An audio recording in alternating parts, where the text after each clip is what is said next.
Hello and welcome to the Steam Release Podcast. I am your host, Dewey Bear, and joining me today, as always, is Roadie Pie. Hello. Flittering, flying, the butterfly, Roadie Pie. Yes, that's what I should have gone with. But yes, welcome, Roadie Pie. And joining us for the first time ever, welcome, Xaiyou. Hello. How's everyone doing today? We're both good. Yeah, So, I hope chat and YouTube are doing well as well. And don't forget, if you are on YouTube, don't forget to like and subscribe. Absolutely, like and subscribe. And of course, let us know if we missed any games. If you disagree with us on some of what we thought of some of the games, I want to hear it all. Just chat it on below. And of course, I'm gonna try to stay awake because I had to take a Benadryl because grass is blooming. The audacity of grass. So I am gonna stay awake. I was nervous today. I was like, okay, well, I had my subathon for my birthday on the 14th, and so I was up for 10. I was up for like 10, 12 hours, and then I was like, okay, well, then my one of my partners for the podcast that I have had his subathon last night, and then I'm just sitting here like, okay, well, let me show up for a little bit of that. And I was like, all right, I have a guest spot that I have to go do, so I'm going to go to bed early. I go to bed, wake up at 3 o'clock in the morning, and I'm still up.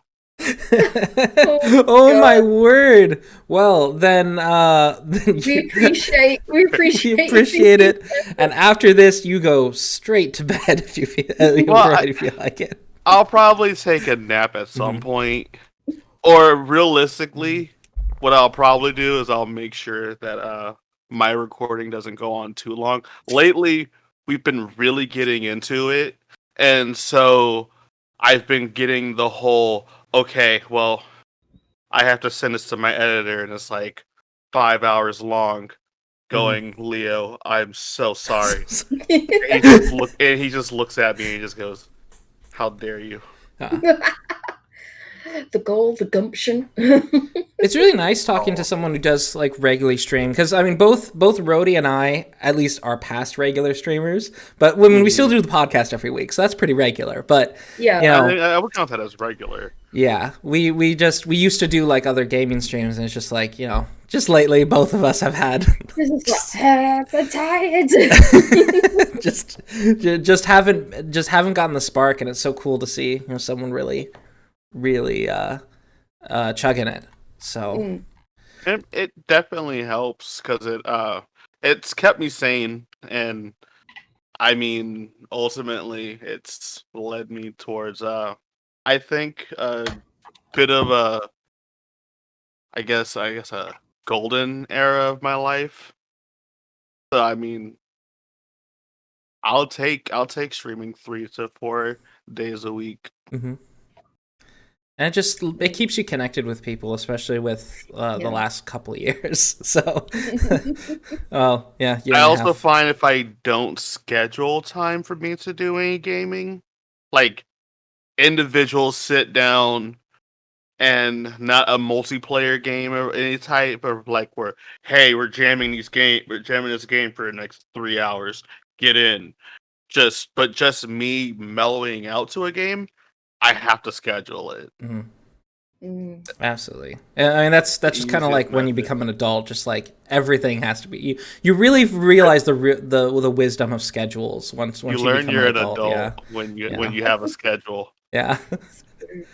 And of course, regarding scheduling gaming, that leads us right into what have y'all been playing this week. And well, Xaiyou, what have you been up to this week as far as games? Well, because I had to do a lot of model building recently. The only real games I've been playing have been Sims 4, League of Legends, Minecraft, and that's basically it. I've been a pirate playing Sea of Thieves lately. Oh, Sea of Thieves. I've not letting anyone know, just being on a scuttle. Not trying to like be a pirate or anything, but just take time to myself and just fish. It's weird. Yeah. Just trying to find a zen spot in the map. Like, okay, no one sees me. I'm just gonna carve out this little corridor, and I'm okay. Yeah. I've never been super. I'll play these like these sort of survival or these sort of just open world adventure games and such, particularly multiplayer ones. And it's, I don't know, I can never end up keeping with them, but it's always like you just have to. I feel feel like I need the perfect like group chemistry, or I need to be just by myself and no one bothers me. One of the two.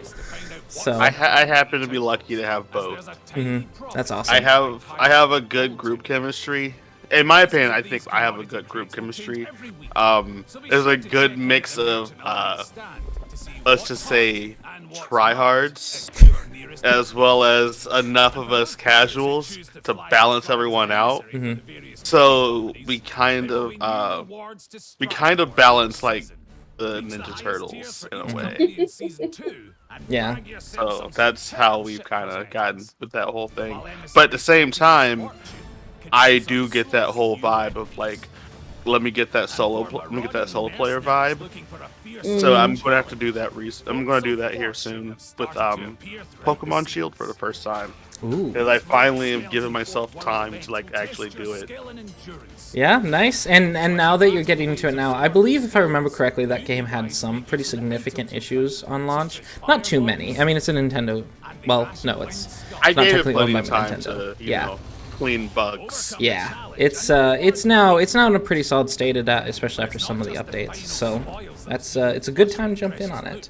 Plus, some of my colleagues play it on their streams, and every now and again they're like, "Hey man, you trying to play some Pokemon?" And I'm like, to be honest, I've been so busy I haven't had a chance to even touch it yet. Because before this, I was stuck selling phones, and literally had no time. It was literally work, sleep. That was it. Yeah. Work or sleep. You can ask Rhodey. Yeah. Yep. Know what that's like. Ooh. I'm so relieved I now just have a pretty regular scheduled job now, so it gives me kind of the freedom to do like, okay, I know that 2 hours in the evening are mine. It's nice to have that. It's nice to have. Well, see, that. I had a regular scheduled job, and I did not feel that. Yeah. It wasn't until I didn't have that, and I was just kind of free falling, that my brain was like, all right, how do I make the most of a free fall that I'm going to plummet to? Let's try to make it all work. And that's where it all worked. Nice. That's so good to hear.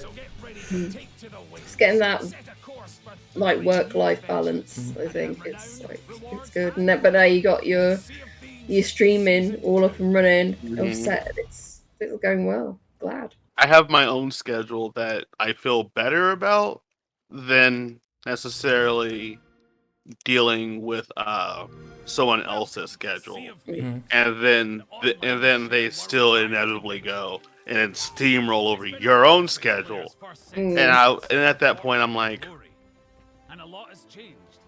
why not be your own business partner? Yeah. Be your own businessman. True. Do it. Yep. Let your own just direct yourselves, and that is the dream.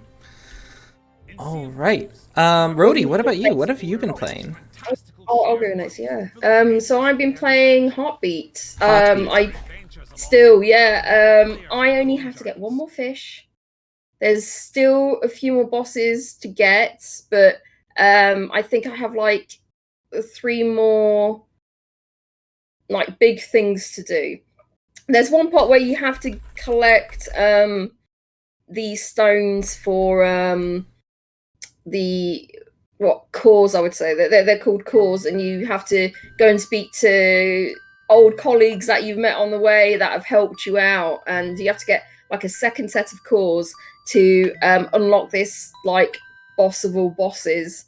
So I'm like in the middle of doing that. So there is like 2 main sort of bosses at the end that I still got to do. So it's Pepe Jack or Peppy Jack, and there's also the fight where you go into this hot springs. I thought, oh, hot springs, that's just to like get you all healed and everything. But no, it got you into a fight, and I was completely unprepared, and of course I lost miserably. And and there's also the sort of like a boss where you're fighting against all the enemies you've ever like come across, sort of thing as well. So it's an endurance fight. Oof. So, and I think I got close to the end, but no, it's because you can't switch in different colleagues while you're in a fight. It's very difficult to get the right combination because ultimately a lot of your colleagues are weak against certain elements, and so they get knocked out with like one shot or something, and it's just like, that's just ridiculous. Now, I have to ask. Now, prior to that fight, were you able to switch out? No. And it took it away from you? No, but before the fight, maybe you'd be able to like the storyline would at least have you like 3 out of the 4 of the people you had with you wouldn't be like affected by those elements so strongly in the storyline. Mm-hmm. So you wouldn't be a challenge, but it wouldn't be like one shot and kill. So yeah. So the storyline, you just kind of ended up with a bunch of guys who are weak to a particular element. No. Yeah, pretty much. Yeah. So it's like, oh well, this person's going to be ice, but hey, you got a fire person with you. Oh, you're going to kick their ass.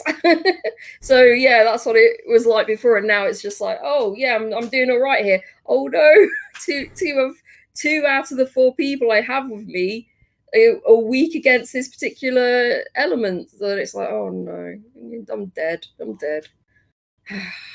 But yeah, I got close. What about you, though? What have you been playing? Well, last week we talked about a couple of free games, and I played both of those. Metamorphose was the first one that I played. This is a student game, and it is basically, I didn't realize this from looking at it, it is a Souls-like game.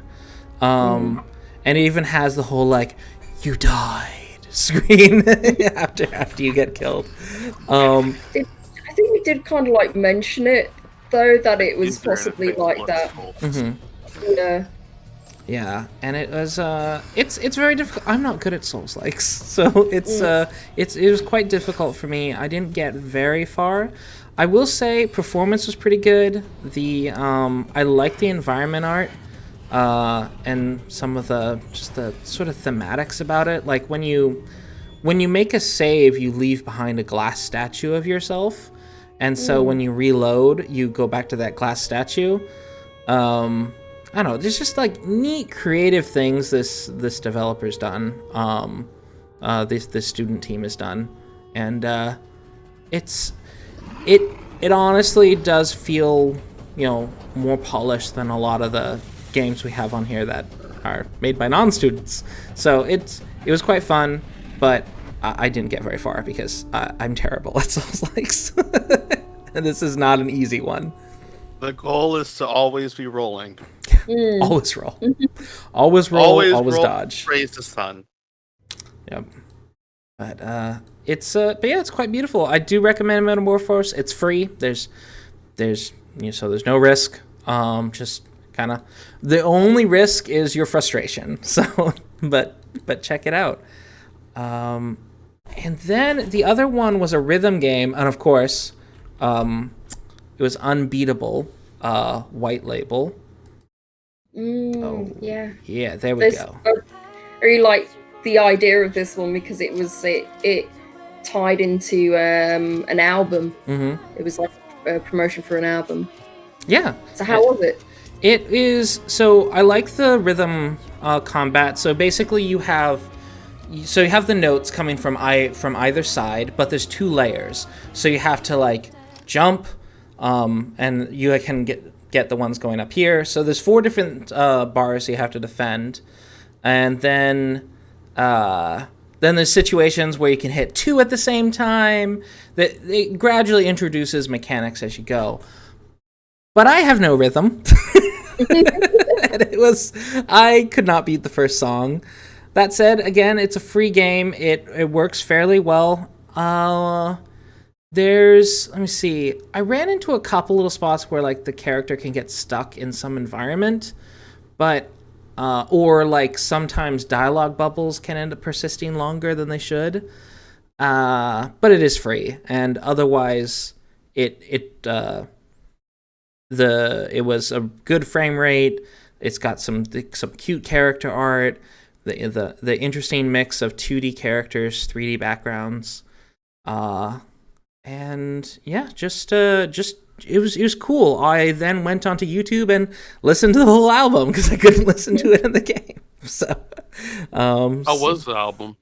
It's good. I don't like every song, but there's a couple songs I end up adding like to my regular playlist because like, oh, I like this one. I like this one. So, what genre of music is it? I guess a poppy rock. Like it sounds a lot like J-pop or J-rock. Okay. But it's all English. So it's got a very strong like Japanese rock, Japanese pop vibes.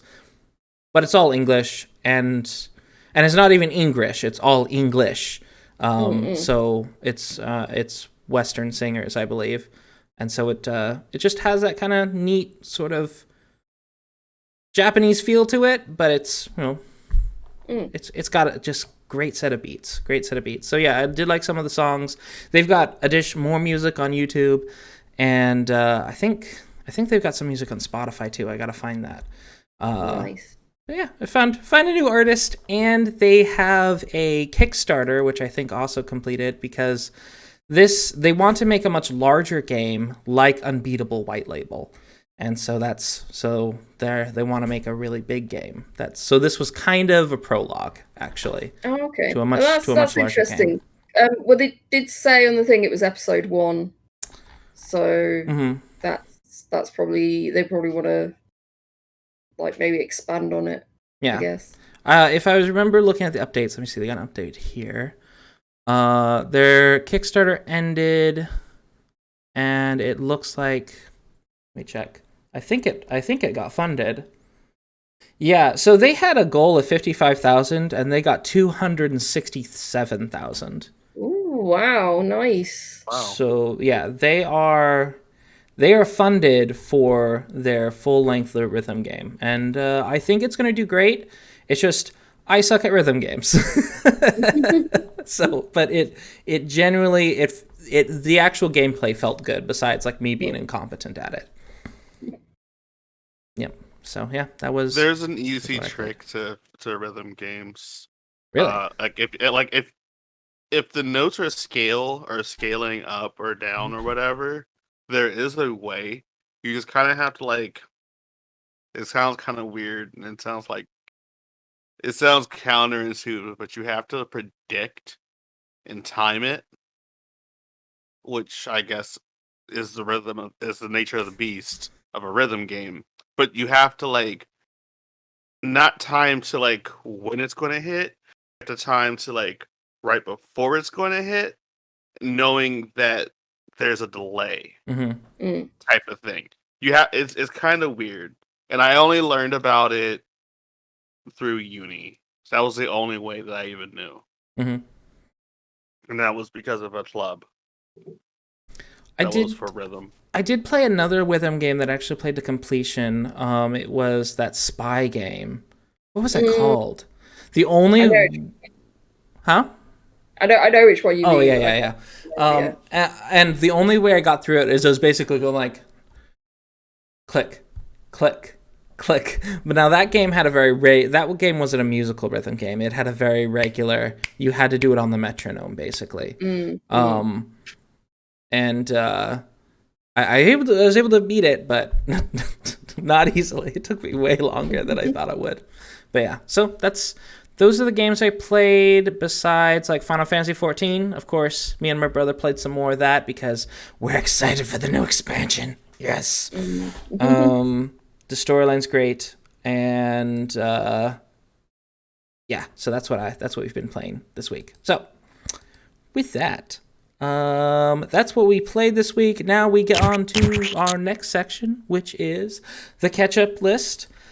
These are some games that came out last year during our hiatus between August 22nd and August 27th.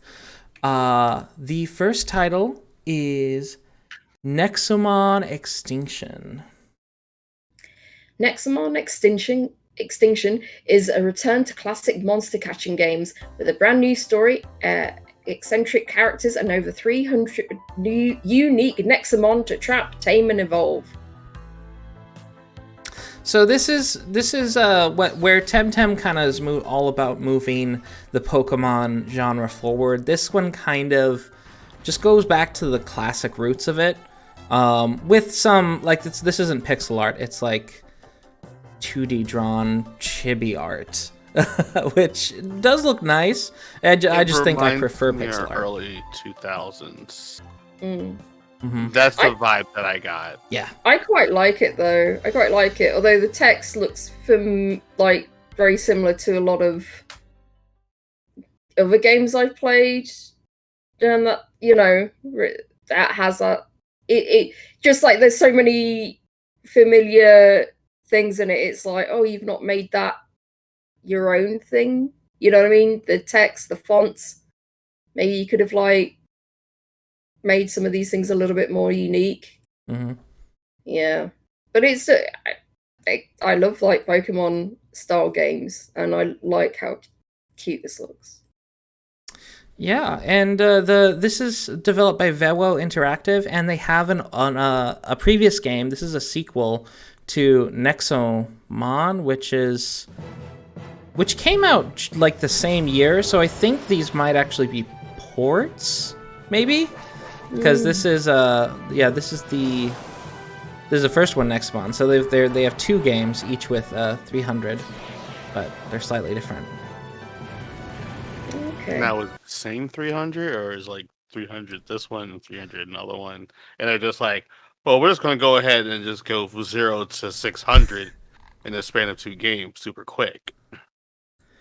Let me see. They're probably like the same 300, I'd imagine. Yeah. It's like you don't have to put in the extra work. All right, the second one says 381 Nexomon from 9 elemental types, and the previous one has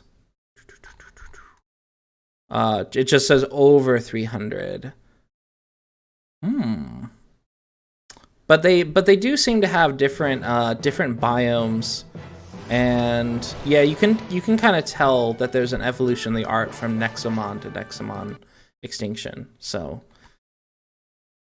yeah, because it's basically July. I think they launched their first game, and then their real new game, Nexomon Extinction, launched in August. Yep. It's still like people are still loving it. It's overall there's like over 1,200 user reviews, and it's standing at 93% positive. And the recent reviews, it's like 64 user reviews, and it's at 100% positive. It's not bad. It's $16.99. I wonder how long it is.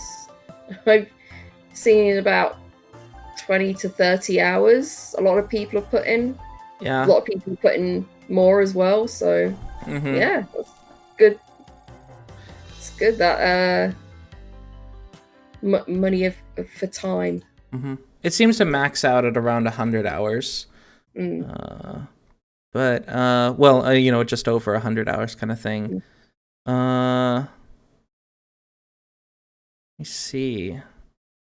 But yeah, there seems to be a lot of popularity. Let's look at a negative review though.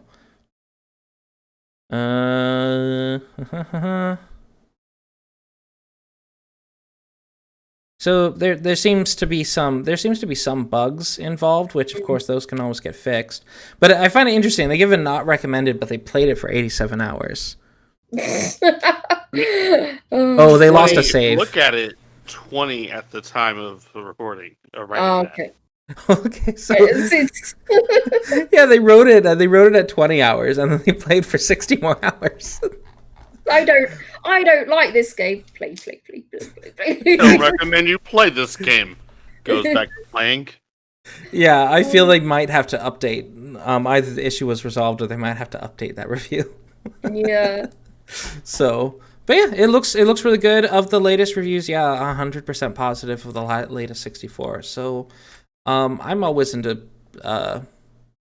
like Pokemon like games, creature collector games, and yeah, this one might be one that I'll have to check out after I'm someday done with Temtem.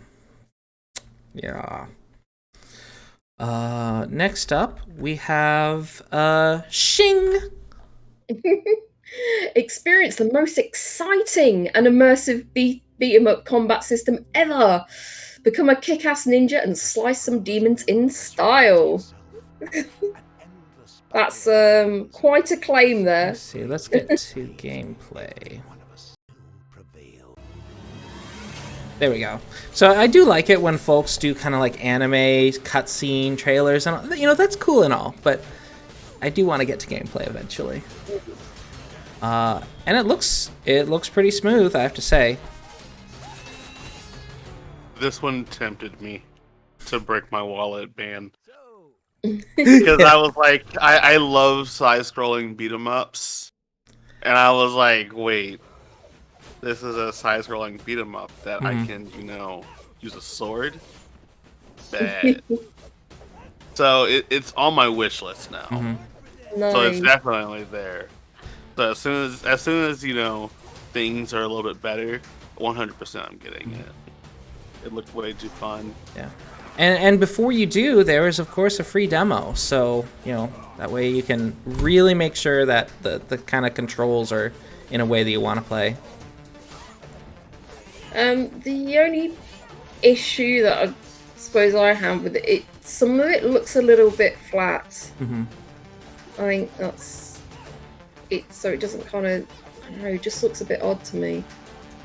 But I do like the fact that there's so many different environments and everything. Yeah, I can see especially like this one. So this whole sunset. So you have the sunset skybox level, and then the foreground is just kind of shadow. I get what they're trying to do. Like it's at dusk, and so you know how everything in the foregrounds is black at dusk, and then the background is big, pretty sunset. But I feel like I don't know, it doesn't work. It doesn't quite work there. Yeah. But yeah, so they do have some very nice environments, and then some that are like, but overall still looks pretty darn good. Compared to where we started with side-scrolling beat-em-ups, it's definitely a huge improvement, a good step forward.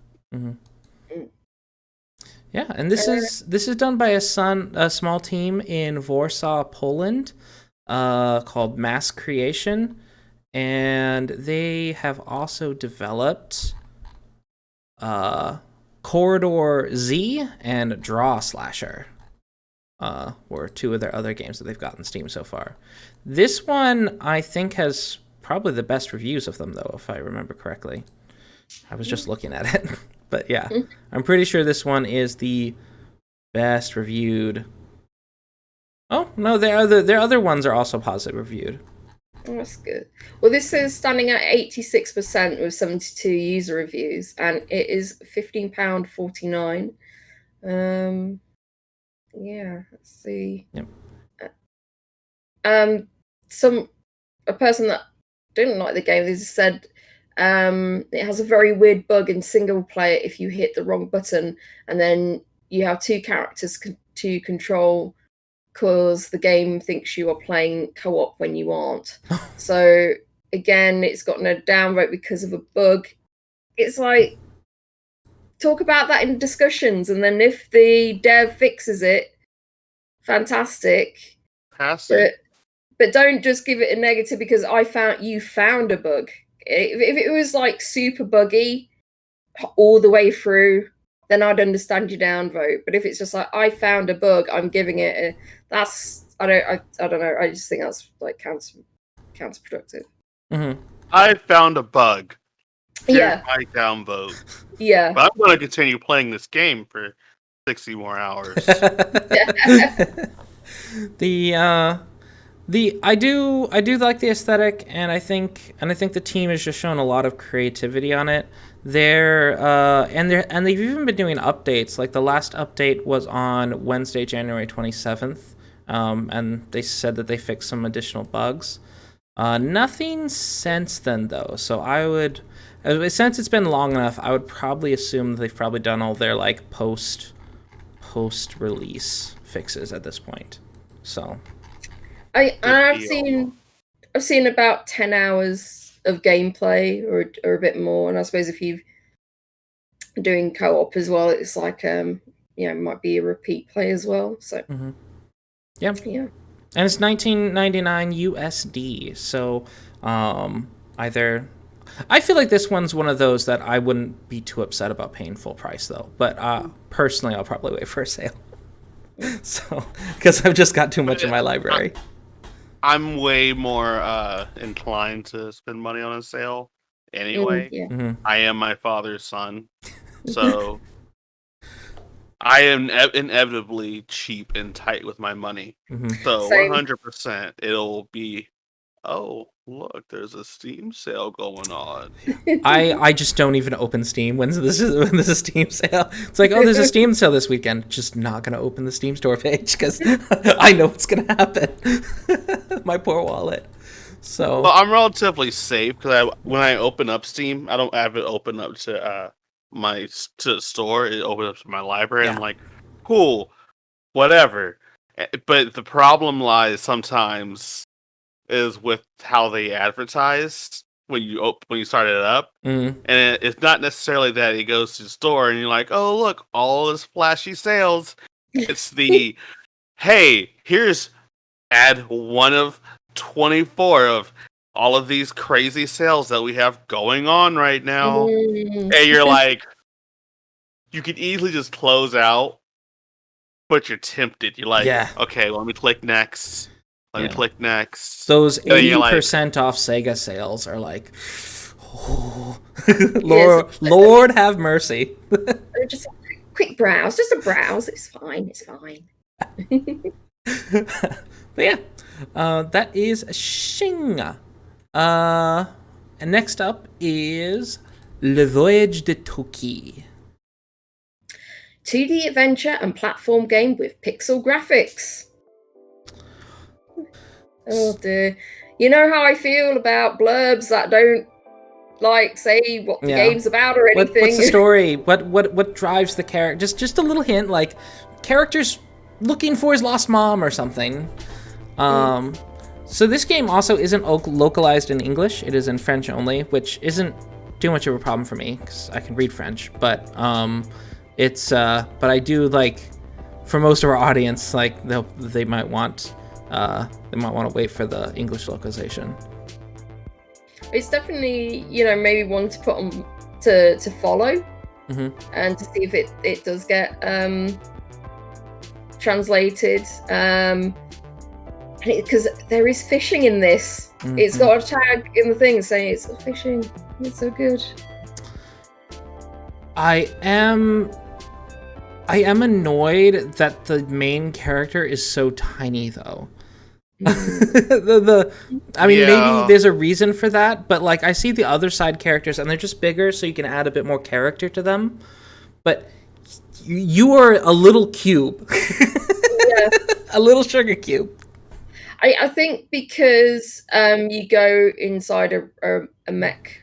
So that could be why at some point. If you're in the mech most of the time, that would make it even more understandable. But yeah, it's kind of weird. That said, I do like the background environments. I mean, it is mostly kind of these blocks laid around, but it just kind of has a nice feel to it. The lighting effects also feel like it just really... I'm a stickler for bad lighting. If I see bad lighting, it really annoys me. And here, they haven't committed any of the cardinal sins of lighting in indie games. This one looks fine. No annoying glows or anything like that. It just looks very nice. It says about this game, help Toki, a little robot who had to land in an emergency on an unknown planet. In order to repair his ship and therefore be able to return to his native planet, he must find a steam crystal. Riddles, finding objects, quests, trading cards, fighting, and even fishing await you in this little adventure game full of surprises. See, that sounds really good. I really hope that it's going to be translated. Mm-hmm. Yeah, unfortunately, there haven't been any reviews for this. I feel like it's been missed. Yeah, and it's it's not a bad price either. It's £4.79. Although I'm not sure how long it is. I do recommend checking it out because even if you don't know French, because French isn't. You can probably guess most of what's happening in this game. It doesn't seem like it's going to be a text-heavy game, but yeah, if you're into sort of platformers with fishing, this looks like it would be quite an enjoyable experience, and it's only $6. You know what I thought about? I just thought, it'd be really hilarious. Like, yeah, doesn't seem that text heavy, and then every time you have to do something, huge menus just go through all of these things, because I had to deal with that playing Japanese Gundam games that were like SD Gundam games. So I'm like, oh yeah, this looks like fun, and then it's like, and you're like, all these awesome like shots and like video clips, and then all of a sudden you're like, oh wait, I have to learn all of this strategy and also learn the Japanese language because I can't read any of the menus to do anything because it's all blocks of text. True. It's true. So it could happen. Yeah, it could happen. The developer, someone has asked in the discussions, this said, is English planned? And the dev has said, not for the moment. It's the first adventure of Toki. The next one is on progress. So okay, maybe that one will be in English. Yeah, I hope so, because I mean there are a lot of French players, of course, out there. It's one of the common languages that games get localized in. But in most French speakers in the world are in less developed countries, which they are rapidly getting computers. But the player base for English players is just so much larger, and so when you are a developer who's speaks French, releasing to just the French audience kind of really cuts down your potential market, at least right now. In a few more years, once Sub-Saharan Africa opens up a lot more with computers, which it's rapidly happening, you are going to have a much bigger market. So, but English is really helpful. Be aware. It's like, try and open it up to as many players that you can. Yeah. Yep. That's how you will get a lot of your bug catchers and everything. Exactly. A little negative, but hey, they'll catch your bugs. Yeah, and it just gives you the feedback, because if you don't get the feedback, then you might make the same mistakes in your next release, kind of thing. Plus, it could be an easy gig for someone to be a translator. Like, hey, can you translate our game? We'll give you money. Yeah, exactly. Ooh. Look on Fiverr. Okay, next easy up peasy is Cubic Currency by by PJ Rivas. Get dice, use abilities, make deals, then profit. Cubic Currency is a game all about trading dice for cash, chasing after your ever-increasing rent payment week after week, and dealing with all the insanity the future has to offer, from aliens to tech to cultish corporate leaders. Interesting. Ooh. Wait, so is this a dice game?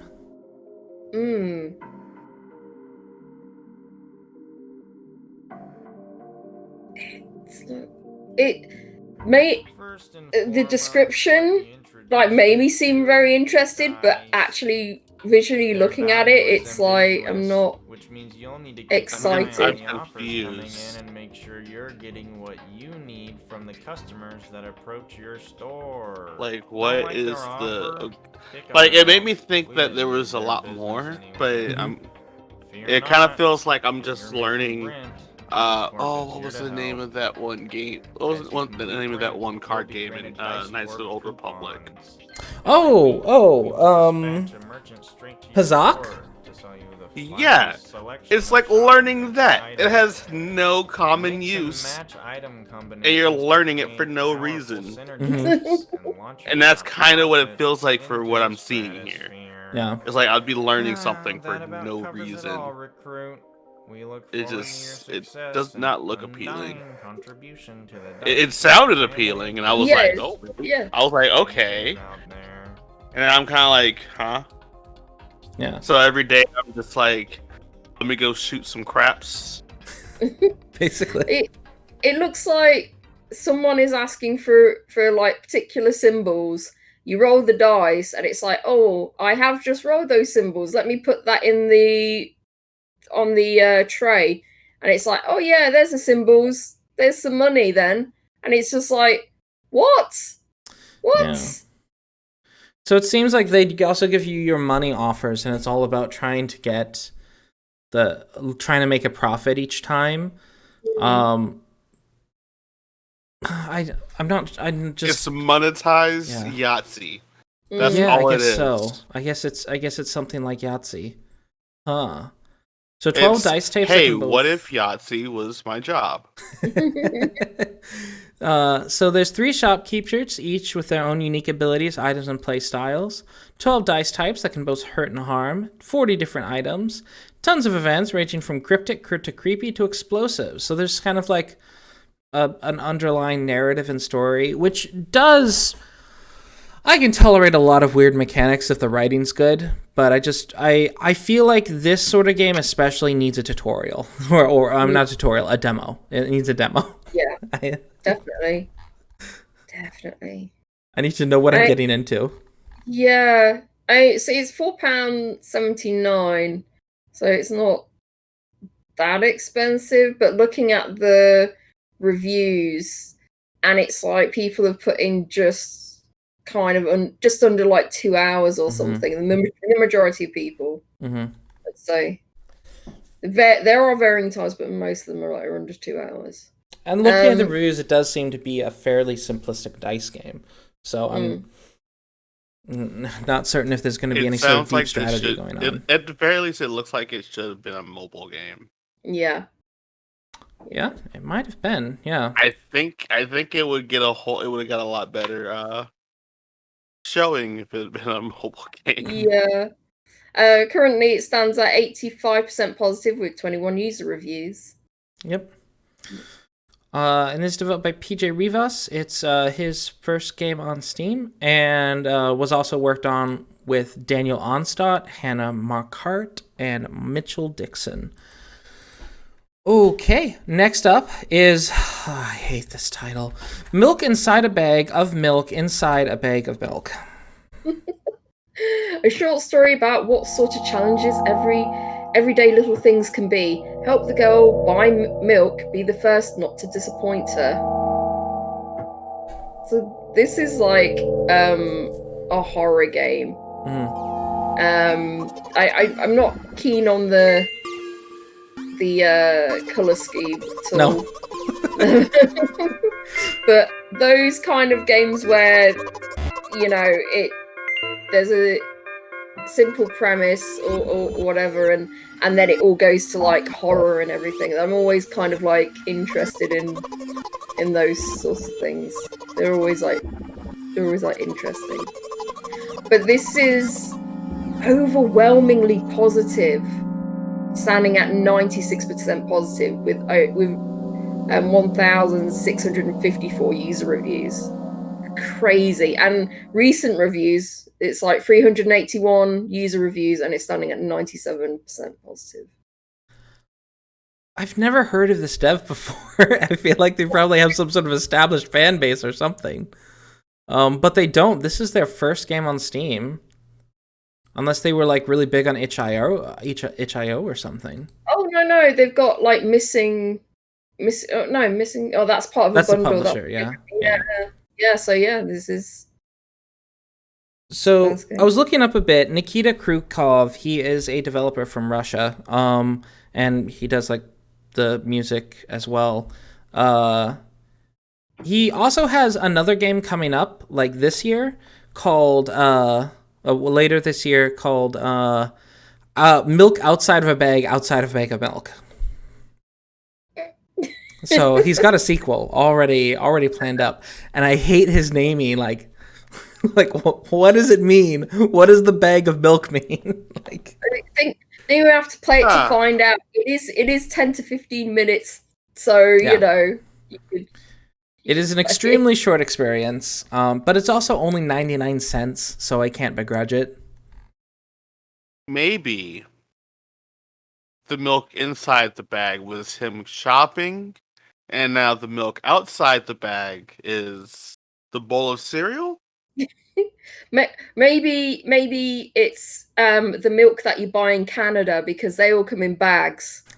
See, that's what I was thinking. Is like, so this is just another weird Canadian, right? No, he's Russian, and that's the thing that confused me. He's Russian. Milk comes in jugs. That's why I didn't say anything, because he was like, "Well, he's Russian." I'm just sitting here like, okay, but I don't know if Russians, have milk in like bags. Yeah, true. Maybe Russians do get milk in bags. I don't know. Interesting thing about Canada, though, only Ontario does the whole milk in bag thing. I did not know that, because like when I met friends from all my friends are from Western Canada, and they're like, I told them like, yeah, the whole bagged milk thing. They're like, what? What are you talking about? Our milk comes in jugs. Oh, and Nova Scotia. Oh yeah, Nova Scotia, yeah. So I think that's more of like an East Canada thing, but West Canada, it's they get jugs of milk. Yeah, but yeah, I mean, okay. To be fair, there is actual horror stories when it comes to milk.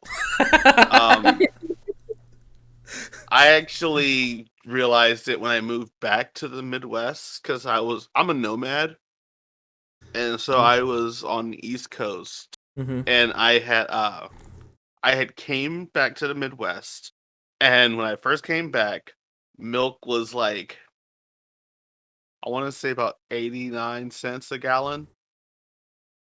So me and my roommate were just like stocking up on milk, just constantly drinking chocolate milk, just constantly.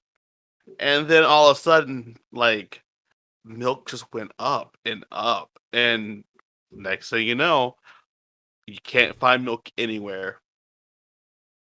So that's just milk horror. Milk horror story. Plus, you see that comment there that milk inside of a bag, and it gets all cryptic. That's where the fan base is coming from. There's some lore to this game that we just aren't privy to. Yeah, we just aren't privy to. One of us needs to play it at some point. I guess so. I guess 1, 2, 3, not it. Yeah. I guess that's probably gonna be me. So it's only 15 minutes. I'll survive. But but the thing is, if I play this, that means I'm going to have to play milk outside of a bag of milk.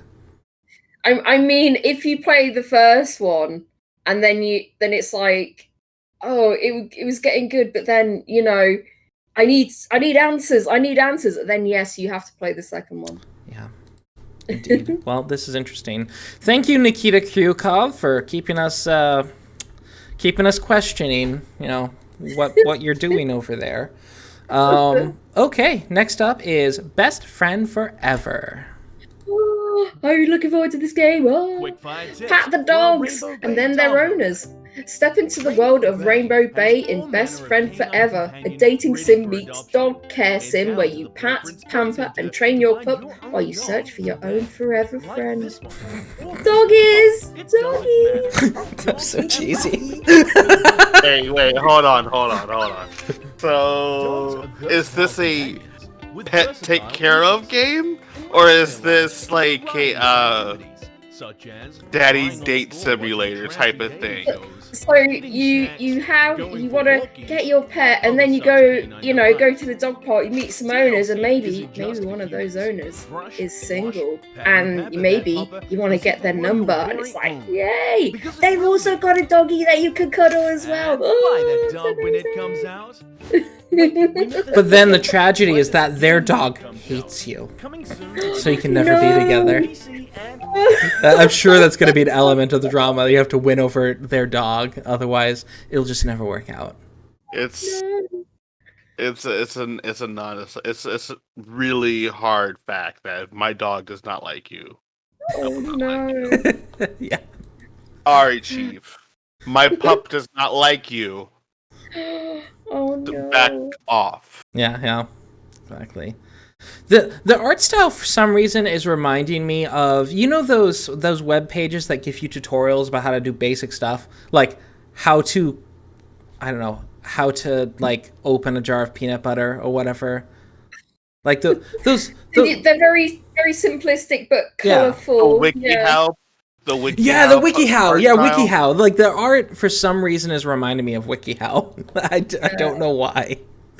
I think that's what's actually making me really interested in it. It's not anything about like a dating sim, because they're either too campy or they're too perverted.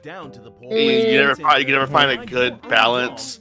But then, like, there was a clip that's rotating where they're like cleaning and grooming the pet, and I'm like, it was a couple of Pokemon games where you had to like groom and take care of your Pokemon. I was like, that was my biggest draw to going back to that game. Was like, well, let me go, go ahead and brush them and pat them and give them, and the berries and whatnot. The little hearts come out. Aww. Yeah. And whatnot, and so it's like, okay, well, that looks good. I like the I'm personally find the WikiHow art style to be funny. Yeah. So a combination of the WikiHow it's highly art style memeable. Plus taking care of a doggo. I could potentially deal with the dating sim aspect. And I scrolled down and it didn't have any like content warning, so I'm gonna assume that there's not anything like particularly risque. It's probably just more like cheesy. It looks a bit more like it gets campy and gets like Disney 101 Dalmatians level of camp. Like, was it that daddy dating sim? It's just like that, I imagine, because it would have in the tags that it was. Yeah. Sorry, dream daddy. Steam is pretty like strict restrictive. Like, hey, you better put that in the tag. Yeah, no, absolutely. So I was looking at the negatives. One person said they couldn't even boot it up. There was something wrong with the mouse. So they put a massive negative because they found a bug. And instead of just putting it in the discussions, trying to get the devs to fix it, it's like, no, give the negative review. But they have recently done a patch. The latest one was on April 13th, so it has been updated. The other negative someone put is like the art is cute and it has some enjoyable dialogue, but while I enjoy the concept, it felt a bit rushed to me. The tutorial leaves a bit to be desired. I had to Google to figure out how to even save. Upon replaying it, not much change, and I was unable to skip through already seen text. So that is a gripe that me and Dewey have spoken about. Especially about visual novels, like where you can't like skip to checkpoints. I need to like skip past the checkpoints that I was just at, and I need to have like I have to have variable speeds on my text because I read faster than the average person. So if I have to like stare at the same sentence for a minute because this game was designed for people who read at a sentence a minute, it will drive me up the wall. Yeah. It's like these games are supposed to be played more than once, so there are going to be parts of it that you go through again, and it's like if you can't have like a skip on that, it's just like, oh my god, it just drags the whole thing out. Saying that, however, Clear my routes. It is standing at 74% positive with 87 user reviews. It's £15.49. Yeah, it's $19.99, and even in some of the pause reviews, they're mentioning how the story is kind of linear. There's only a few ways you can really change it. So, yeah. So that's a little bit steep for a visual novel, in my opinion, especially if I've seen a couple reviews saying that it's kind of linear. So, yep. So yeah, that is Best Friend Forever by Starcult, which is a small studio based out of Wellington, New Zealand. Up next, our final catch-up game is Spirit's Abyss. Spirit's Abyss is a rogue-lite platformer with destructible terrain. Cast into the abysm, you must explore its diverse depths, battling phantasmic meanies and plundering its useful treasures to find a way home.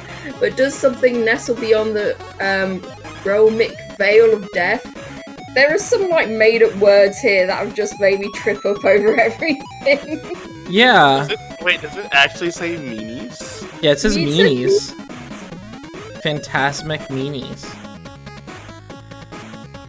I feel like this game at an earlier part of my life would have ruined me. But also at an earlier part of my life, I would have cleared through this game easy peasy. Because it kind of, I get like Castlevania meets Mega Man vibes with this. And I was clearing Mega Man as a child easy peasy. And this just feels like that bullet hell to that. That's easy timing. Easy timing and just light dodges. I'm not gonna get hit by dodging. It's not an aesthetic I'm particularly a huge fan of, but I can tell that a lot of work went into this. This looks very professional as far as pixel art goes. So quite impressed there. Yeah, when it comes to precision platformers, I've been trying to beat Dogeron still, and I still can't get past level 13. So I don't know how well I would do in this game. It depends on how much. If it is kind of a Metroidvania, but it says it's an action roguelike. You wouldn't expect me to be able to get past it, but I think I would at least enjoy what I look at before I inevitably go, all right, I can't get past anything. I'm just going to go ahead and turn it off now. Yeah. I'm done looking at the visuals. Yeah, it does look like it would be really fun. It's just it looks like I probably wouldn't win it. I probably wouldn't beat it. Oh, yeah. You walk in knowing you're not going to, but you're like, I got some time. I got some time. Maybe the music is good. That happens. Yeah, it looks like a lot of work's been put into it. It looks similar to a few of these other games that he's done before. Maybe this is a big improvement on his past games as well. But it's very unique style. And it looks pretty good, although it doesn't. It's a style that kind of doesn't click with me particularly, but it's got that kind of retro feel to it. It's standing at 97% positive with 214 user reviews, and it's $5.99. And it's let's see, it's 8 game modes to master and unlock. It's a lot of content. Yeah, it's 2-player co-op.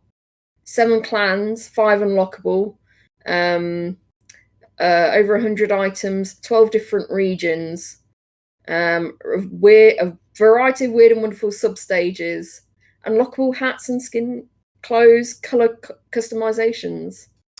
This is pretty big. Also noticing so yeah, Anthony Case is solo dev, and he does a lot of pixel art games. But looking at his older games, the color theory on the older games are, just going to put it frankly, they are generally positive reviews, but the color theory is horrendous. This is the first game of his that I'm looking at and it's like, this is actually pleasing to the eyes. There's not like really weird color combinations going on. It's not like, because he's got another game where the main theme is hot pink and bright neon green. Yikes. And here... That sounds like a headache. Yeah, here everything looks reasonably pleasing to look at. So it shows a progression. Anthony's shown a kind of a long progression on Steam of development. So I do look forward. I'm glad to see that this latest one is the first one that kind of tempts me. And I look forward to his future games. Notably, he's working on a game called Dead Zones: A Credits Bounty, which actually I think has worse color theory than this. Oh, dear. But you know what? It's a process. But dear. but Spirits Abyss just looks really nice. So real kudos to Anthony. So yeah, and it's only $8.99. So next up is our release list, our hidden gems. This is for the week of May 11th through May 15th. Starting with our game on Tuesday, May 11th, Base 1. Base 1 is a space-based builder game where you take control of a network of space stations and its crews, tasks, and well-being. Maintain your resources and defenses as you navigate the wide array of dangers ahead of you. So the thing with this week, we have multiple games on the list this week that have pretty mixed reviews. This one's currently sitting at 44% positive with 150 reviews. But I feel like that's almost a rite of passage for simulator games. Provided they keep working on it and keep updating it. Hopefully it's gonna get... like for this one released on May 11th, and they've had patches on May 14th, May 13th, and May 12th. So every day this week they've had a patch. They're just constantly on it. Yeah, and again, it's like people giving it a downvote because, found a bug or something. And it's just like, don't downvote it if you find a bug. Put it in the discussions, and then if the devs address it and fix it, that's surely a positive thing. A positive thing, and then you can go back to playing it and finding maybe more bugs and helping out the devs. Yeah, I mean, there's legitimate reasons to give down votes, but it's for like, the gameplay is just not that good, or the performance is really bad, or it just does not come together in a sensible format. There's no tutorial. There's reasons to do that, but yeah, when it comes to bugs, it's always and I think, was this an early access as well? So it's just like, I don't know, was this an early access? Was it an early access? Well, some people put that like this is a beta. Oh no, this is a beta, not a full release. Negative review mainly because in the story mode there's a really long period of random text that you cannot advance through at the end of the campaign. Just an example of the annoyances. Game's okay, but it's a beta disguised as a full release. Oh. So really, maybe this should have been in early access. Yeah, it should have the EA tag. That's why it's there. Yeah. I have my eye on it though. Yeah. One to I do enjoy. I enjoy these type of games. Yeah. Like those are the ones that make me go, okay, well, Like, I'll play these games and then play Minecraft after, and take the design that I looked at and been like looking at for hours and going, well, wait, I can improve on that. Let me go transpose that elsewhere. And so, like, I enjoy playing those games. Anytime that I have, like, I'm kind of like base simulator, base creation, or in any type of way, like almost even almost the same sense, like RTS also. I definitely enjoy those type of games, and so I definitely looked at base one and was like, if you get better, Yeah. if you get better, Yeah. I normally don't go off of reviews, but Yeah. you get better, and if I catch you on a good sale, I'll slide you in my cart. I definitely have some mixed, mostly mixed review games on my wish list that I'm just kind of waiting on, you know, that steep sale or that opportunity to finally check it out myself, or just, you know, every time I see it on sale, I go to it and like read through the patch notes. It's like, I believe in you guys. Yeah. Just. It's like 20% off right now at $12.79, but yeah, definitely let this one bake for a little bit longer. And it's $19.99 USD. Next up is Sockventure. In this challenging 2D platformer game, play as a superhero and help the kid to find all the missing socks inside the cursed washing machine. Sockventure has stunning colourful graphics, handcrafted levels, tight controls, and fun, ever-changing gameplay. I love it when there's always this weird premise. Yeah, find all the socks. You know, I didn't know all of that was in my watcher. Yeah. It makes sense. Yeah. You know what? Sometimes the best ideas are come up with after like a lot of drinking. So, yeah, it's just a really cute idea, just on the surface. And it's standing at 90% positive with 10 user reviews, and it's 10% off right now at £9.89. I'm not probably you've heard me say this before, but I'm not a platformer type person, but I do like the way this one looks. I think it's done very well. It's got 200 plus levels in 7 chapters, 4 special skills, coins, dark chapters, so 3 dark chapters offer more challenging levels to test your skills in, challenges, multiple challenges to beat for every chapter, leaderboards, and 20 socks. Find hidden socks and use them as your outfit.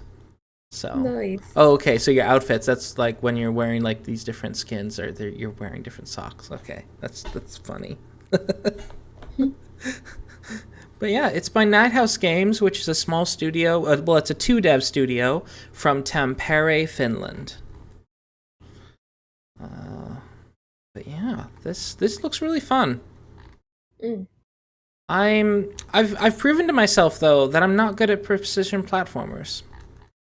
But I do always end up still, like, I get in the mood for it, so I play one, and then I just never beat it. But I think I'm at the point where I like watching someone play a platformer as opposed to like doing the platforming myself.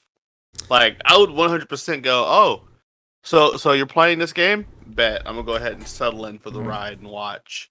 Yeah, it's like, so satisfying watching other people. But you could play it, and I'm like, I'm not that good at it, Chief. You got this. Yeah. and then I watch them die 7-8 times in a row, and I'm like, oh man. But like, maybe if you like ran ahead, essentially, maybe you could catch up. And then it just like, yo, dog, I thought you was bad at these, and I'm like, I am. I just want to watch you do it. Let me just backseat game in peace. Yeah. Yeah. But yeah, that is Sockventure. Yeah, it looks cool. And it's $13.49 USD. Next up, from Wednesday, May 12th, is Retro Machina. Retro Machina is a single-player The action and Endeavor exploration game a set place in a where the retro future futuristic became reality. universe. Experience the journey of a little robot as they solve intricate puzzles and begin unraveling the mysteries of a world long forgotten. The architecture So this is a never post-apocalyptic game where basically you have a future, like, Art Nouveau future city kind of thing. And all the people disappeared one day, and you're like, long time later, you're just a robot trying to figure out what happened to all the humans. I think there was like a prologue. Yeah, there was a free prologue available, which I believe it is still available. If you want to check that out. So they have basically a demo. Although, with it being a prologue, it's probably like a little additional content. So, yeah. Retro Machina. That early Fallout style. They will do all the cleaning, cooking, Yeah. and building. That is one thing Like about the top-down Fallout. Yeah. That is one thing about the Fallout series, is that they've got this really cool Art Nouveau thing going on in a lot of areas. But then, of course, I get it. It was a nuclear apocalypse, but I've always been like, it'd be cool to play, like, Fallout, but, take out the Fallout part of it. Yeah, I want to enjoy more of the Art Nouveau stuff, like the futuristic stuff. This is my alternate 50s, but we have robots and washing machines and all, and everything is nuclear powered. It's all everything's fine. Already here in Endeavor City. But it's all nuclear powered, so we're highly advanced. Like, yeah, I really like this art style. It's really well done. The backgrounds are fantastic. I like the isometric style. I almost want to put it on my wish list, but then there's like puzzle platformer elements to it. It's not really going to be something that I particularly enjoy, but it's done so well, and it's standing at 95% positive with 20 user reviews, and it's 10% off right now at £13.49. Yeah, this definitely has that top-down. Yeah. Oh, he likes them. Well, I mean, I'd like, hey, Zach, I bought you a game. Here, go ahead and give it a play. I do like my top-down action RPGs, and like I also like puzzle games. So the combination of the two was pretty good for me. Yeah, I might have to put this on my wish list and check it out. It's just got a great aesthetic. It's beautiful. And it's in a genre that I like. Gameplay kind of gave me Ratchet and Clank vibes. Yeah. Yeah. Maybe instead of giving it to Zach, I should gift it to my roommate and be like, "Hey, roomie, here's a game," because he loves platformers, and he loves puzzle games like that. But if I literally sit in front of a TV and say, "Here, play Ratchet and Clank for 6 hours," while I monetize it, do it easy peasy. So I feel like that might be right up his alley. Yeah, absolutely, and it's just a good genre. It looks really nice. It's really nice. This is developed by Orbit Game Studio, which is a small studio based out of São Paulo, Brazil. And coming up next are another Brazilian game, MINICHEF. Take control of MINICHEF in this match 3 game, picking up oversized food one by one and organizing it to create recipes and prove that size doesn't matter. It's I like the pixel art, the sort of simplistic gameplay. This is almost like a phone. This is almost like a phone game, yeah. Yeah.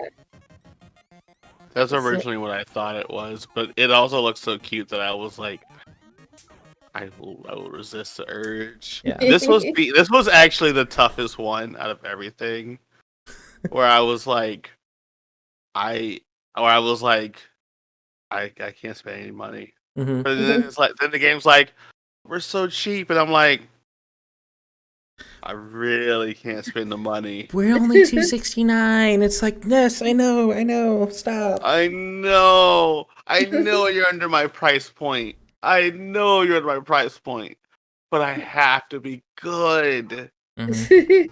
Why you Just gotta have be so strength. cute and adorable? Oh dear. So simple and fun gameplay, colourful pixel art, earn cookies and unlock 20 plus skins, 5 different game modes, score system to challenge your own records, organise various food ingredients and make delicious recipes. So yeah, it's 10% off right now at £1.88. Fortunately, there's no user reviews. Mhm. Yeah, it is super cute. Although I think there's like bologna or something, some kind of meat, and it looks like a weird egg. Weird coloured egg. Oh, it does look like an egg. Yeah, I think that's supposed to be bologna. Yeah, there is a So this is also not a normal match 3 game. You see you have the food order, and you basically have to get 3 items in that order, and I think it can be like vertically or horizontally. Right. So yeah, it's also not quite the same game. So it's all about this like kind of reacting as fast as possible to the changing order as It's a you complete unique them. take on the match match genre. Yep. But yeah, it looks really fun, and it's by Gwynub, which or Gwynub, I don't know, but 6 letters, and I don't know how it's supposed to be pronounced, but they are a small studio out of Brazil. Next up is HUNTDOWN. In the mayhem-filled streets of the future, where criminal gangs rule and cops fear to tread, only the bounty hunters can free the city from the corrupt fist of felony, lay waste to the criminal underworld, and make a killing in this hard-boiled action comedy arcade shooter. That's an unfortunate line there. Oh dear. That Oh dear. I don't know, that alliteration, that fist of felony. Oh, so glad Tom's not here right now. Yeah. You know. Is it Kung Fury? Oh yeah, Kung Fury, yeah. This whole thing just gives me that vibe. I'm wondering where we're going, when it's going to be like, and then we go into history and go to Hitler. Yeah, exactly. I think this mostly just sticks kind of in like a cyberpunk, just mostly just in the cyberpunk city kind of setting, but it does look really fun. Also, it's couch co-op. Does it have online co-op?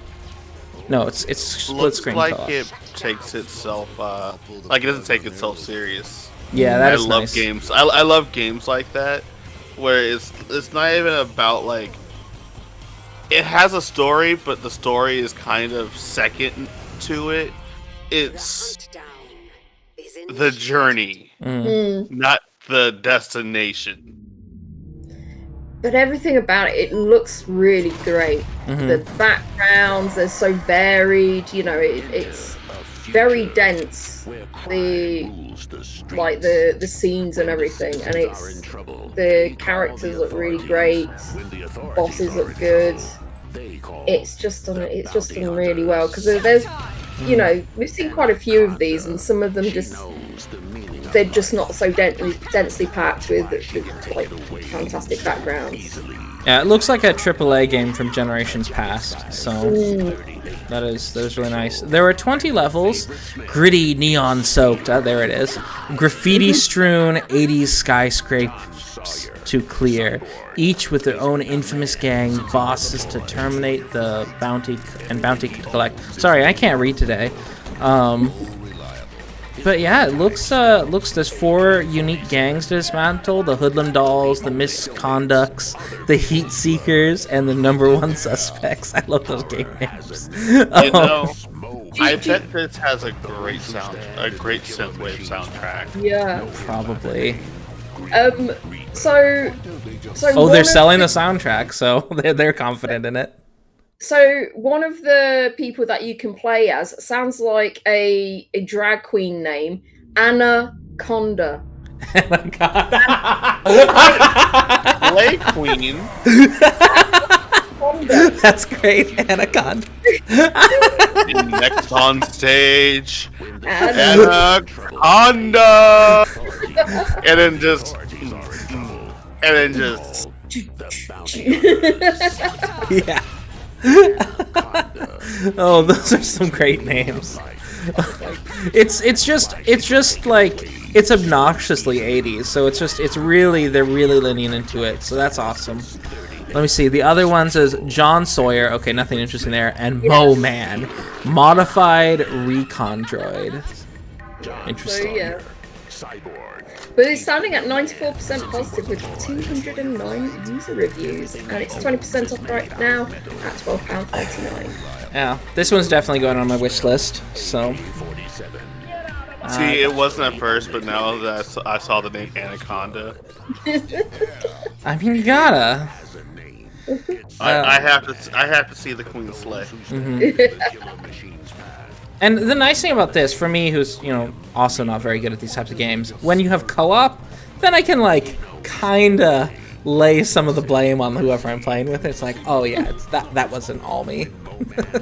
Or, I can just have my brother carry me through every level, so. Just don't die. Yep, just don't die. Easy peasy. Easy peasy. The developer is Easy Trigger Games, and they are based out of Trollhätten, Sweden. And they also developed... No, it's just HUNTDOWN so far. So they've got the HUNTDOWN... You can get the HUNTDOWN game and soundtrack bundle for $21.58, or just the game for $15.99. How much are they selling the soundtrack for? $7.99. Like, just... Oof. It's a bit steep for a soundtrack. There are 2 discs, though, so there are 22 tracks. Okay. I mean, some of the tracks are really small, but they've got, several longer tracks. But yeah. Okay. Okie doke. So that is HUNTDOWN. Next up is Souls of the Wind.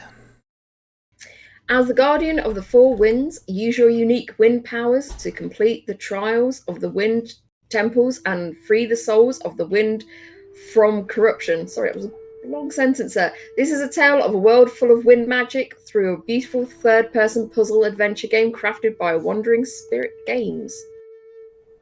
That's a lot of the use of the word wind. Yeah.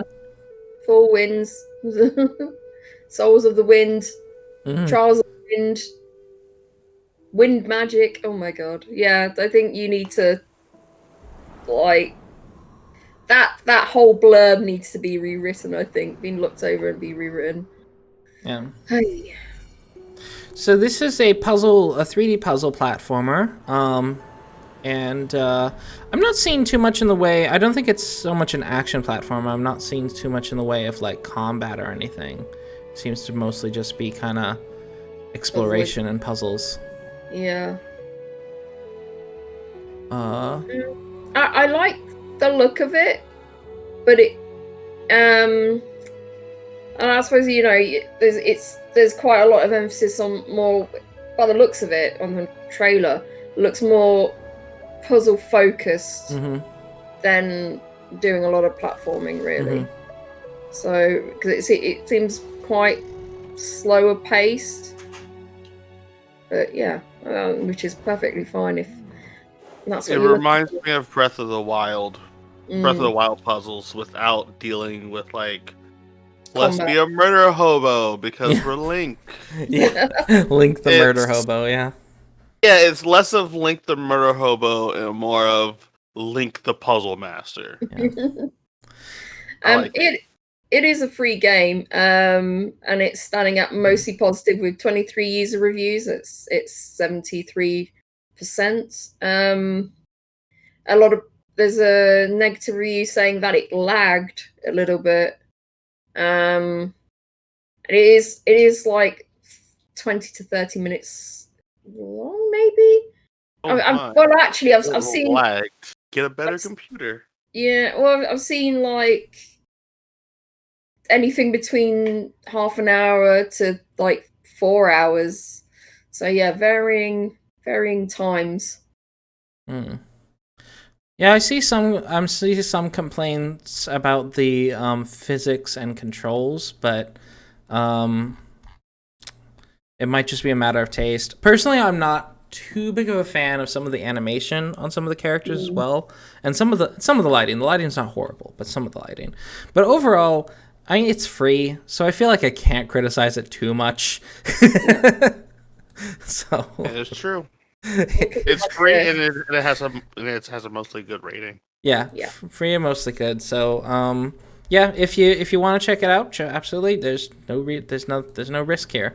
So and it's kind of the first game by Wandering Spirit Games, and hopefully we're gonna see some. Hopefully it's a sign that this is like a portfolio. They're gonna get a job in the industry, or maybe it's a sign that they're working on some bigger project, and this is more of a proof of concept kind of thing. Who knows?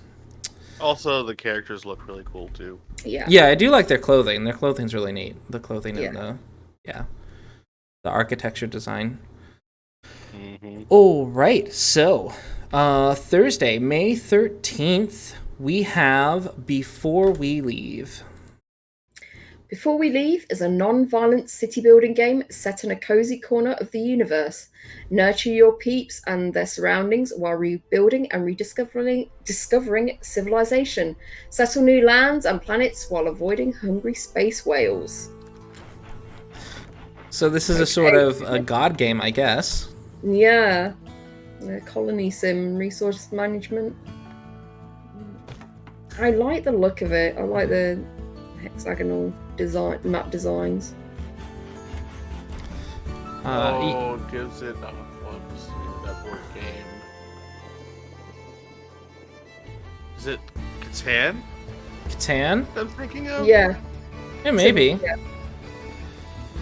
It does have a really charming look, and I like how you kind of have to discover each part of the planet. Like, so you're on one part of the planet, it's all kind of in the fog of war, and then you have to gradually explore, and then launch away on your wooden spaceship to another planet. It's cute. It's definitely cute. Before you get eaten by space whales. It's really funny. But yeah, this is published by the pretty well-known publisher Team 17. They do a ton of games, and it's developed by Balancing Monkey Games, which that just redirects to their to Team 17's page. But Balancing Monkey is a studio out of New Zealand. It's standing out very positive at 80% with 218 user reviews. And it's 25% off right now. 25% off right now at $11.99. And it is $14.99 USD, also 25% off. This is not really a genre I'm normally into, but it's I think that it looks very professionally done. So it has a very professionally done. It's got a pleasing look to it, a nice UI. Yeah. This looks like it'd be fun as a couch multiplayer, but I'm assuming it's a single player. Yeah, it's a sim. It's like a sim city kind of game. Yeah. I can get behind that. It looks really interesting. Black and white. Yeah. It's. I'm seeing like a couple of negative reviews. So someone said, "I love a good logistics city builder game, and this one is definitely cute. But after the first couple of hours, it honestly all feels like busy work. Having to build the same infrastructure over and over again gets tiring really fast. As I move through the tech tree, instead of getting excited at new possibilities, I mostly get annoyed at having to fit new things into my setup." So yeah. It's, I guess, like, going to discover new planets and everything, building over and over again. It's, I get that kind of complaint because, when you do your city builder, it's like it's more about tweaking it. You build the city and then you just like sort of tweaking it, trying to make it perfect, trying to get it to run. Happen to play a game of Civ after beating the game of Civ. Yeah.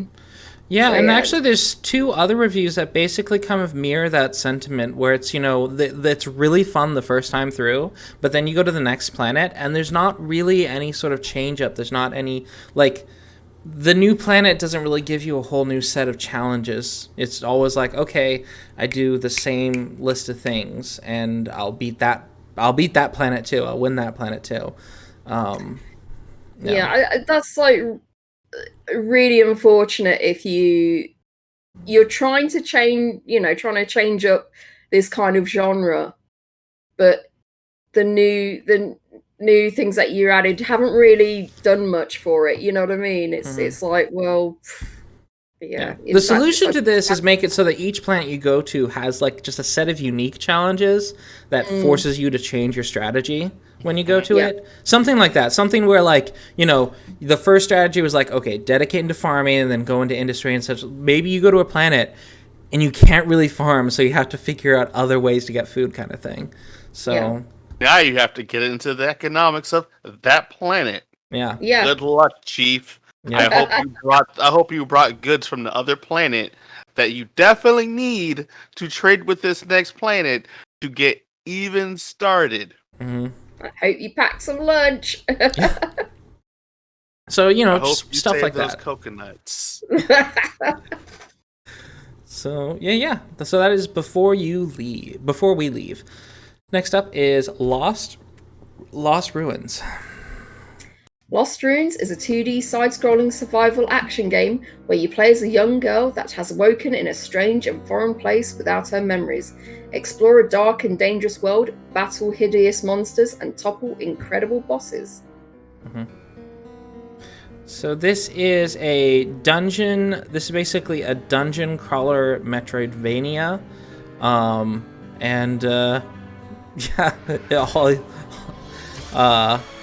you have all these different bosses that are just with these interesting kind of battle mechanics going on. Sorry, I just looked at the troll and it's just they're in their young girl mode. Yeah. Yeah. And then is their troll, and he's just what? This is so weird. Yeah. Here's my little girl form. Now watch this. Call me pretty. Yeah. You're so pretty. You're so pretty. So the thing that I found really interesting about this game is as you beat it, you end up unlocking new characters, and so then you get to play through the game as that character, and the whole you unlock new abilities. It seems after you beat certain bosses. So. Nice. So there's quite a progression. There's quite a progression process in this game. So I was like, oh, that's actually very interesting. It does look quite interesting. But yeah, it's not something that clicks with me particularly. Although it seems like a lot of people have had fun with this game. It's standing at 82%, very positive, with 319 user reviews. It's £15.49. So I'm wondering. $19.99 USD. It is published by Dangan Entertainment and developed by Altari Games, which is a studio out of South Korea. I've seen a variety of times on this, so... I see. I recognize Dangan Entertainment. What do they also... Oh, Dangan Entertainment published such games like Bug Fables, Crosscode... Minoria, RFL. Actually, a lot of the canon of big games on Steam.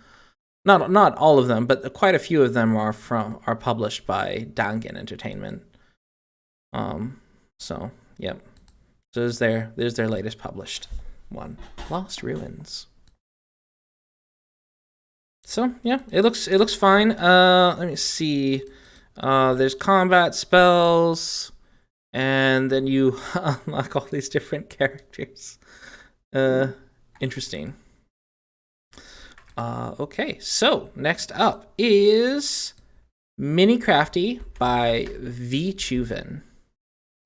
What will you create? The game combines realism with fantasy. Craft new territories, combine magic and earthworms to create minions.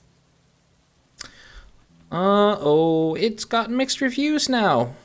So it's at 40% positive. So it has 4 positive reviews and 6 negative reviews. I am curious why. And the negative reviews in Russian. I'm not that good fluent yet. Okay, so this game is very basic, but has a lot of potential. There's bugs.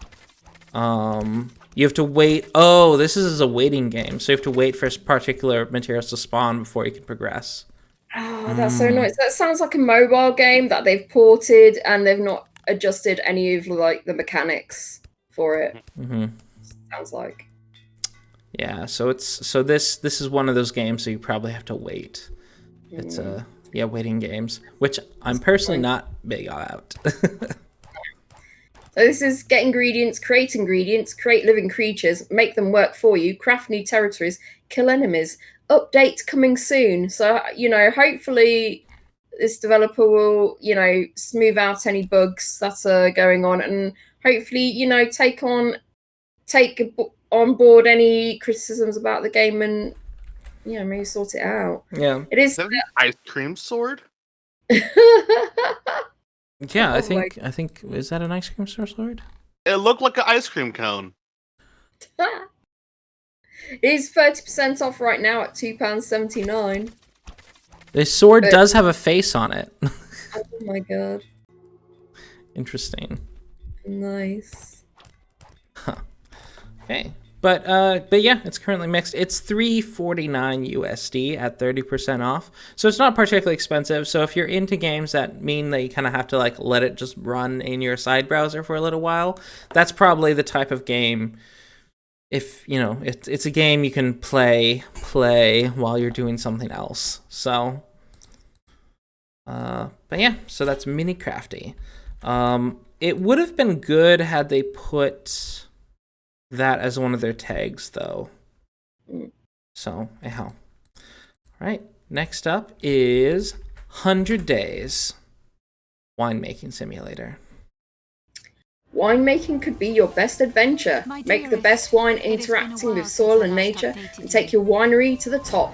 The beautiful journey into the winemaking tradition starts now. This one was another one that was mixed, but now it's standing out mostly positive. At 70% with 176 user reviews. Yeah, I was concerned. There were quite a few serious issues, and I'm wondering, let me see. There was a patch done on Friday. What is in that patch log? Fix. Alright, having a demo save file locks the game on startup. Okay, so they fixed some game breaking. They added localizations, balanced weather-related events. Okay, so they've done a bunch of fixes, but so I wonder if that ended up addressing most people's problems. Let's hope. Yeah, it's 10% off right now at £17.54. I like the way this looks, and it's one of those like kind of farming sims, like or Sim City kind of games. And it's like with any of those kind of games, it's always good to have like a very good tutorial, quite robust tutorial, without being too bogged down with too much like dialogue or text to read. It's always like, learn as you're doing. So yeah, I'm especially as there's not really like a lot of wine sims. I think there might be one other. I'm not quite sure. I'm sure I've seen like one other. Yeah. But it's like yeah, it's I'm hoping that they've focused on all these different elements and made it all work, or at least they are trying to get it to work better. Yeah. I hope so. I'm glad to see that the reviews have turned around, and hopefully moving forward, they're going to make some more. They're going to be able to make some more interesting sim games. The game style looks interesting, also, with it kind of looking like it almost looked like a puzzle, where it's like you got to get this all to fit within this area. Yeah. Good luck, Chief. Yeah, it gives me some Carto vibes in that way. Mm. But yeah, it's 100 Days. It's developed by Broken Arms Games, a team that is based out of Italy. We don't get a lot of Italian developers, so that's cool. They also developed back in 2017 Atomine, which I guess is a bullet hell. That's quite a change in a weird like low poly style. I have to say this is their prettiest looking game so far. Is the winemaking simulator. So yeah, cool. And it is $22.49 USD, and I think that's one of the reasons why it did have such negative reviews on launch, and that is that it is a pricier game, and it had some pretty serious issues. Yeah. So, but thankfully, it seems they are rapidly working on addressing that. Next up is Friday, May 14th, our last day. Ascension. Spelled weird, of course. Ascension is a 2D shoot-'em-up game where you explore the field to progress. Players must overcome puzzles, traps, elite units, boss fights, and other various obstacles while navigating the field. Grow stronger through rewards earned to uncover the truth of this world. Mm-hmm. Very interesting. The design of the character or the avatar of the player. It's very like low detail, very simple, but it works. I guess it works in how the environment looks as a sort of shoot 'em up. I do like the art style. It also reminds me a lot of the style. Reminds me a lot of other games as well, though. Yeah, like the very simplistic kind of either platformer games or something like that. Mm-hmm. But yeah, this is a bullet hell instead. Yeah, it's like a bullet hell cross with like almost like a Metroidvania. Mm-hmm. Yeah. So it looks interesting, and I bet it probably has a great soundtrack. That's probably what would get people to continue playing it over and over. Mm-hmm. Yeah, and it seems to have really interesting boss fights too. Quite a variety that they're just showing in the trailer. Which these games can live and die on how good their bosses are. And that's true. Let me see. Unfortunately, there's only 3 user reviews, and it is 10% off right now, though. It's £6.47. Yep, that is $8.99 USD.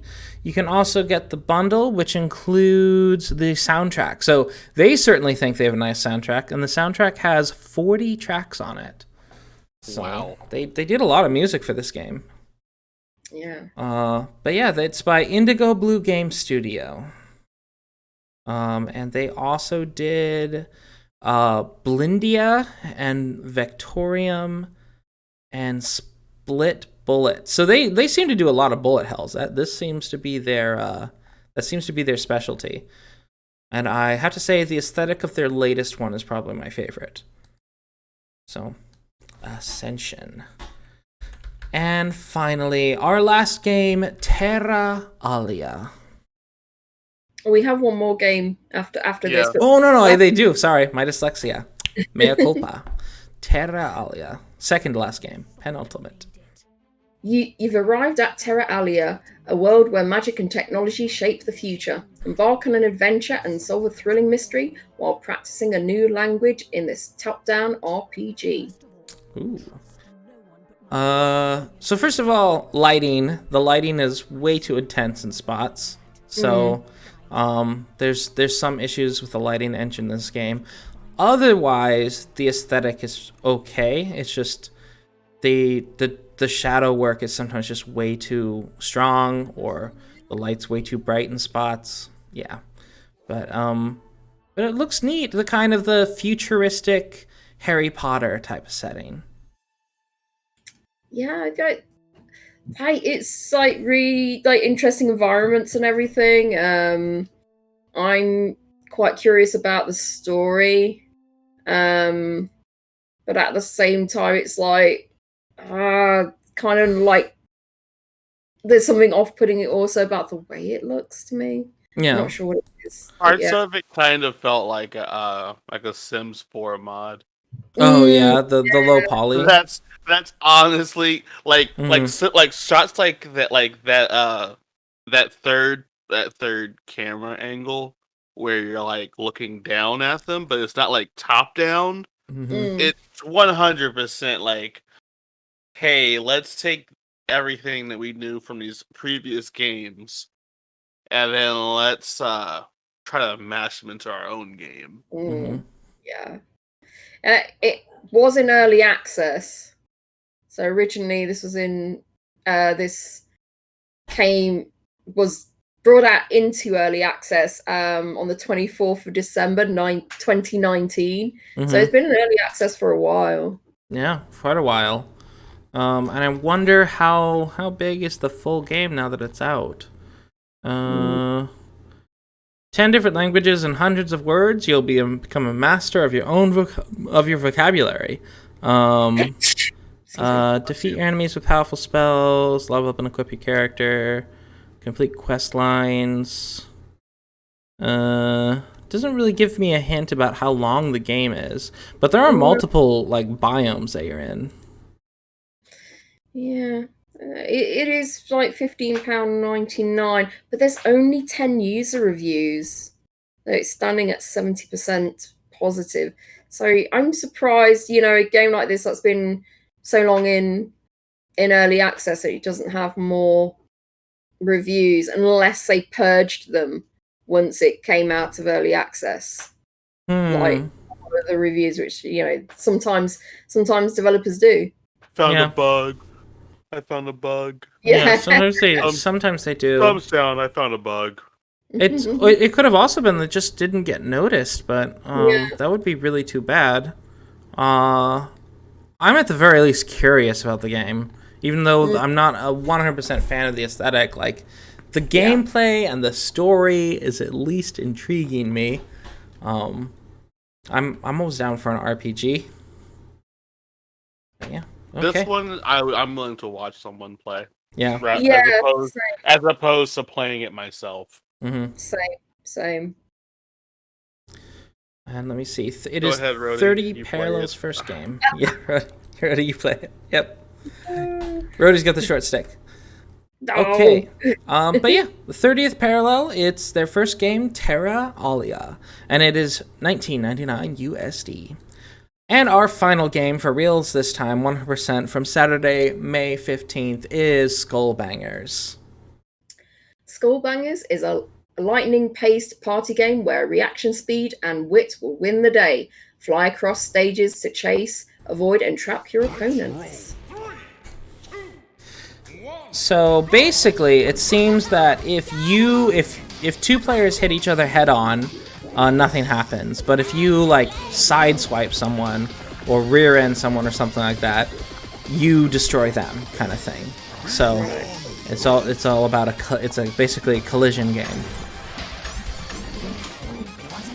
Interesting. Interesting mechanics, but this would drive me nuts. Yeah. I would probably lose all the time. You know what it reminds me of? It reminds me of playing Burnout as a kid.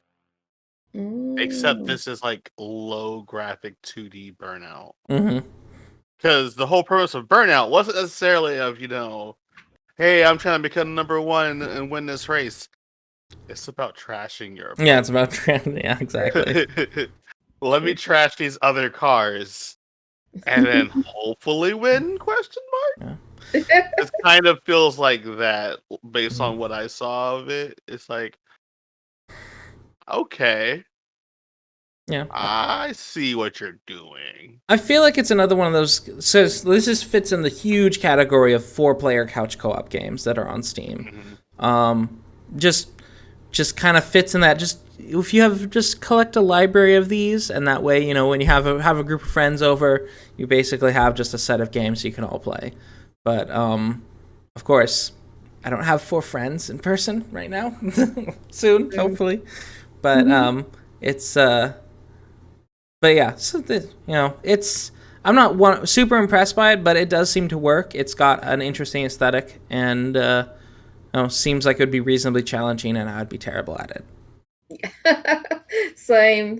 Yeah, I'm not like overly impressed with the way it looks, but yeah, it's one of those games. I think if someone muscled me to play it, it's like it'd be fun for like maybe 10 minutes, and then I'll just be like, yeah, no.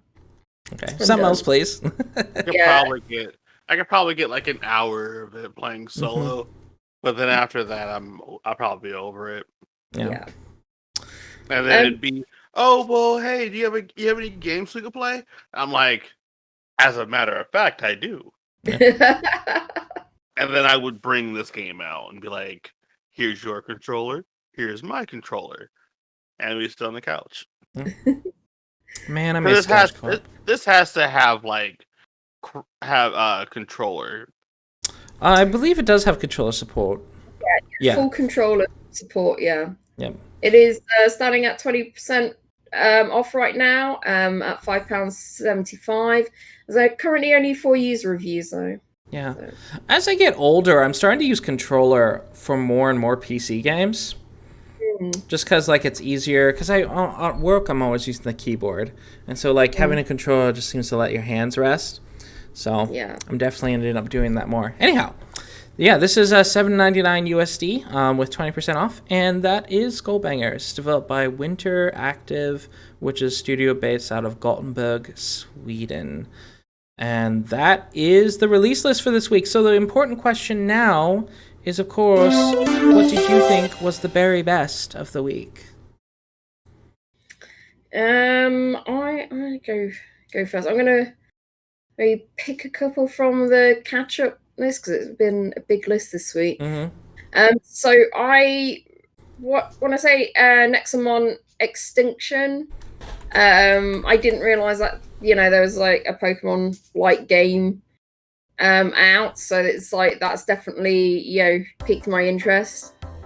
And also Best Friend Forever as well. The doggies and datings. It is so cute. So that's I mean that one was on my periphery for ages anyway. As soon as I heard it was coming out. So yeah, that's one of mine.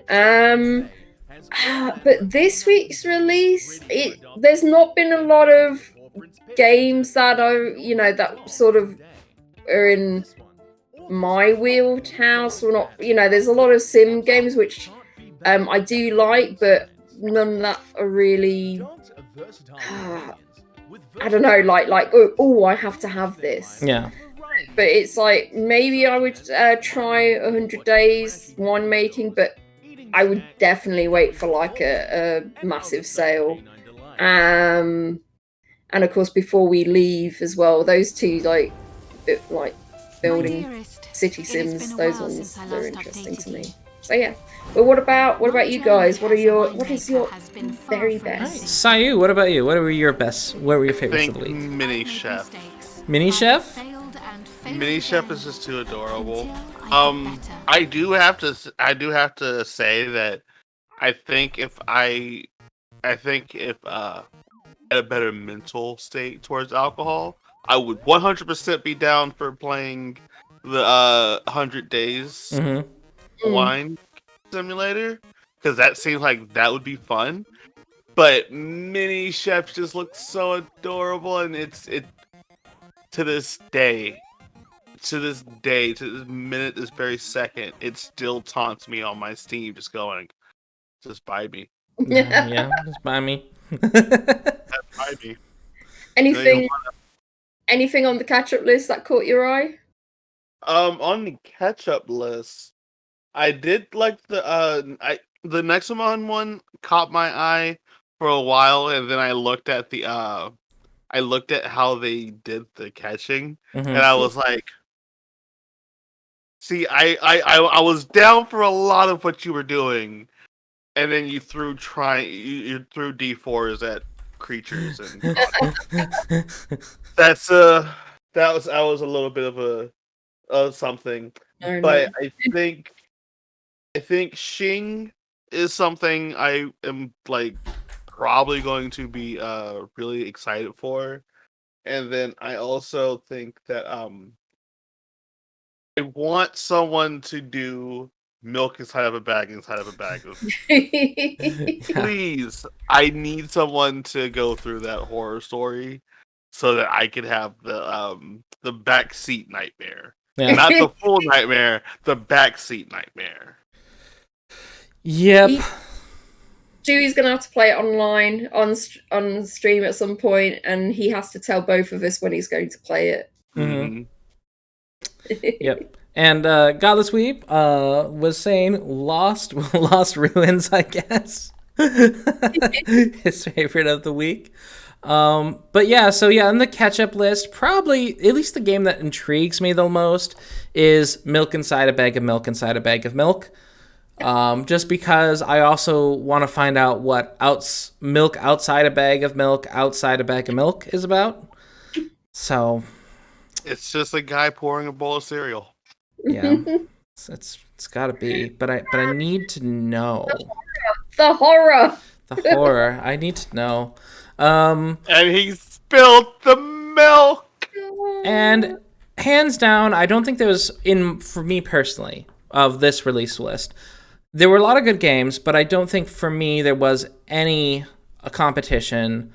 HUNTDOWN. HUNTDOWN is the game I'm like most interested of this week's releases.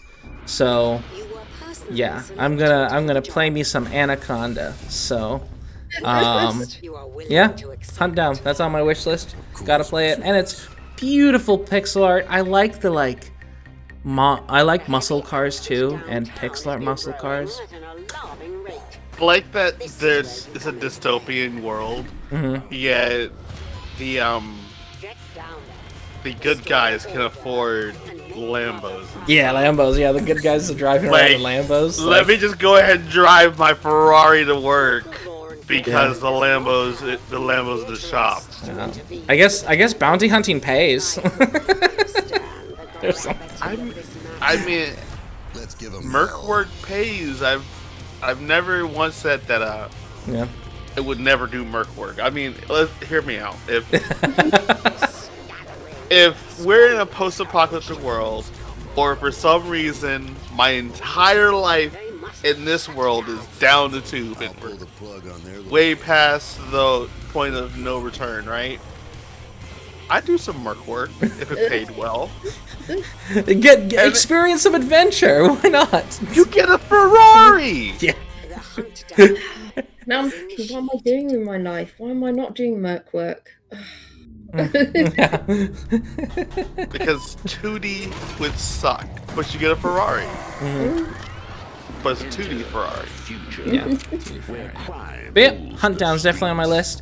And with that is our best of the week. And before we say goodbye, of course, shameless plugging. So start off, Xaiyou, where can the internet find you? What's up with your streaming, all the rest? The easiest way to find me is through my Twitter, which I believe is @Xaiyou. It's either @Xaiyou or @StarXaiyou. I believe it's @Xaiyou. Yeah, it's @Xaiyou. Yeah. But also on top of that, because that's the easiest way to figure out like what I'm doing day to day. Because I'm either streaming on Twitch at my Xaiyou channel, or I'm doing a podcast on Sundays, which I'm double booked today and next week. Wow. But so between those two, then we are working on getting the podcast a YouTube channel, and then on top of that, I'm going to be having my own content going out on my own YouTube channel, but that hasn't started anytime soon, so I'm not going to plug that. But that is something that you'll find out more from by just following me on Twitter. Easiest way to figure out what's going on. Fridays is when I usually do my gaming stuff. So if you're into more gaming side of things, that's when you probably want to show up. All right, Friday. Definitely gotta catch you on those Friday streams then. So, although there is something zen about like watching models get put together and painted and stuff. There's something zen about that.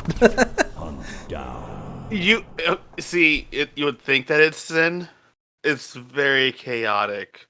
Like it's sin until there's chaos, and then when there's chaos, then it goes from 0 to 100 super quick. Like I could spend most of my time going, "Oh, I'm just snipping, nip, nip, nip, nip, nip, nip, nip." Just nipping out parts and everything's fine. I'm just talking to myself or talking to chat and being like, oh, well, you know, talking and getting all my mental stuff. And then all of a sudden someone comes out of nowhere and they'll just off the cuff say something super outlandish. And the entire chat will just roar into life. Everyone and their mother has something to say on the matter. And you're just sitting here nipping away going, what in the world just happened? All because of someone coming in with an opinion. Yeah, Yeah, it's And like, I'm just Twitch. trying to build a model here. I'm just trying to build a model. Yeah. it's a lot of people assuming, like, if I don't build, like, I don't like to build mono-eyed kits, like things like this that have a single mono eye. That's just not my aesthetic. But because it isn't my aesthetic, people automatically assume that because I don't like that side of the whole conflict, I must like the other side of the conflict. And I'm just sitting here, just a guy stuck in the middle going, but merc work is merc work. Yeah. Yeah. Warhammer has a very vocal fan base. Yeah, that's exactly it. I have to deal with a very vocal fan base. So most of my job is towing the line of, am I going to get everyone pissed off at me? Or are they all going to assume that that's all I am now? Yeah. There's Warhammer's a weird thing. The only thing I've really gotten into it is just the because I don't understand most of it, but I do like some of the video games, and that's that. I mostly just keep in kind of that realm, because once you get into the models realm, I find like a whole ton of really passionate people, and I'm like, oh my word, what's going on here? What did I walk into? It can be a lot at first to get into the scale modeling, but it's actually very it's mentally pleasing to do off camera. I definitely enjoyed it off camera.